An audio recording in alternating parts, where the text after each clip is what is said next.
আসসালামু আলাইকুম ভিউয়ার্স, আপনারা কি জানেন ব্যাচেলারদের প্রিয় খাবার এবং বলতে গেলে জাতীয় খাবার হচ্ছে ডিম। আর সে ডিম পোস্ট করতে যেয়ে যখন দেখা যায় ডিমের ভিতর 2টা কুসুম, তখন খুশিটা আরও দ্বিগুণ বেড়ে যায়। কি পরিমাণ খুশি বেড়ে যায় বলার মতো না। তো আজকে এরকম একটা ঘটনা ঘটে গেছে আমার সাথে।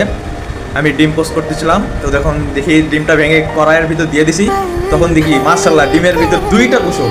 দেখুন একবার।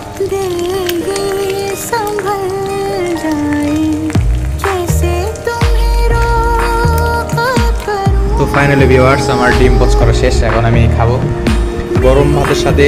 গরম গরম ডিম পোস্টটা একটু ভাতের সাথে নিয়ে যখন মুখে দিবে,